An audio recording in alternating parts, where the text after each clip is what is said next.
I can taste the tears on his cheeks. I told him he had to move out. He was in his car, sitting in the driver's seat, and I was leaning in the driver's window. I put my arms around him, I prayed for him, and I said to God, you know, do what you gotta do. Do what you gotta do, but just save him. Take care of him.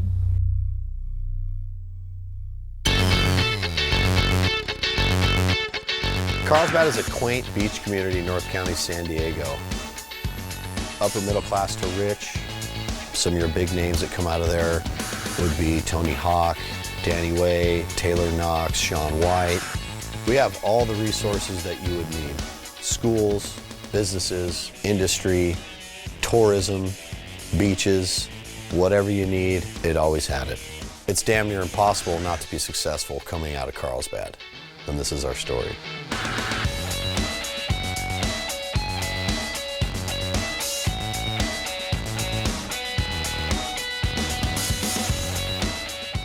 I think catching a wave is addicting enough as it is because you're allowing the vehicle, Mother Nature, to move you. Once you stand up on a wave, that just changes your whole perspective on what fun, just pure fun, pure joy. It's just joy, man, to stand up on a wave and ride a wave.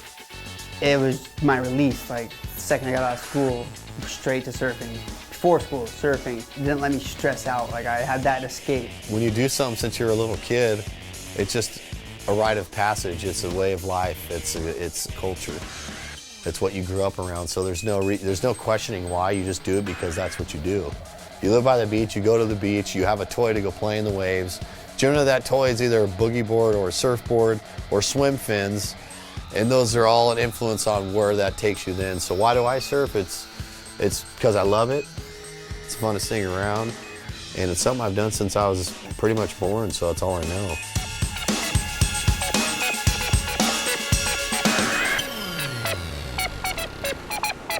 Surfing wasn't so much a discovery. I started standing up on my boogie board, I want to say 86 or 87, and then that morphed into like getting a normal fiberglass surfboard. I had skateboarded before I even surfed. You know, my older brothers built a ramp in the backyard in 1985. That ramp, yeah, we had to replace some of the plywood a couple times, and it got a lot of wear and tear. It wasn't that you'd sign any waiver or anything. That's the way it was, you know, it was cool. They're all the same thing, it's all fun, you know, but that was my influence on getting on a surfboard, you know, from standing up on a boogie board. You know, sit in the bathroom for 4 hours. Worked out. I'll sit on the pot for 4 hours.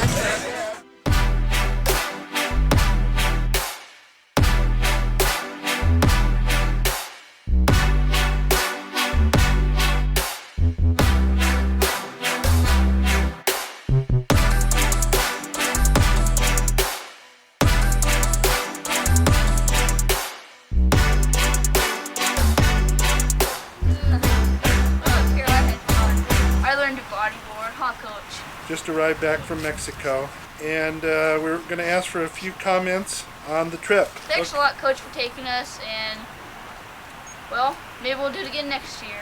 All right. Brendo. Coach, stoked we went on a surf trip. I'm serious! I'm so glad that we went there. Since I know you like when I talk like this. The surf was good. I like how it was primitive. A lot of people don't get.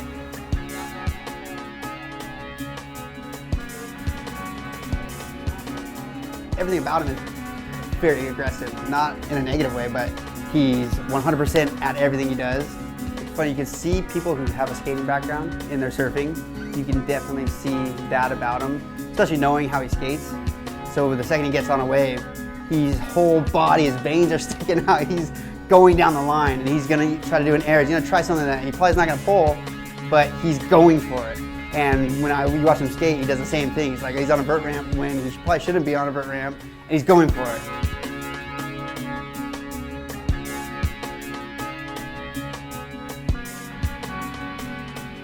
That's how he is in the water.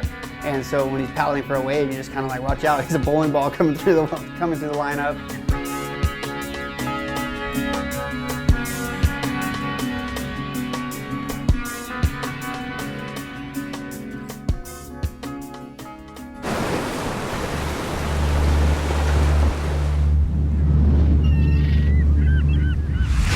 But what it means to me, most importantly, is what everything means to me, man. It's a kindred of a culture of people who respect and love the ocean, love their home breaks, look forward to seeing their brothers that they only see in the water for the most part. Sometimes you see guys that are your dear friends, but that's because you just known them for 20 years in the water, but you never really hung out with them on the land, so to speak. I don't care how big or small or crappy it was, just to get in the ocean and almost get baptized there's nothing like it. I've never got out of the water and said, gee, I wish I didn't go surfing today.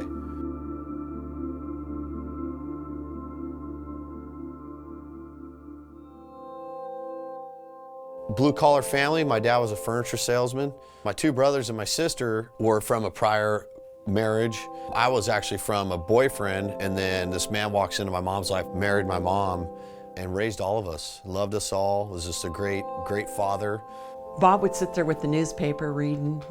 Brandon would walk by and just go thump and scare his dad to death. But then Bob would just crack up. His dad was kind of known for being a grouch, but he was such a softie. Brandon had a close relationship with his dad. He really loved his dad. He spent a lot of time with him. And Brandon could hardly, well, he could do wrong, but Brandon would tell me that I'd say no. He'd be a teenager going out, no, I'm not giving you any more money, And he said Bob would walk him to the door and fish him a 20. Brandon loved his father. They were an inseparable pair. Bob stepped up as Brandon's dad and really took Brandon under his wing and loved him like his own seed. I could probably be more the disciplinarian than Bob was. And Brandon can tell you that. I mean, I'd probably be in jail now for child abuse if those things, we spanked our kids back then. His family moved on to the street I grew up on in Carlsbad, so we grew up literally across the street from each other. So I've been friends with his family before he was even born.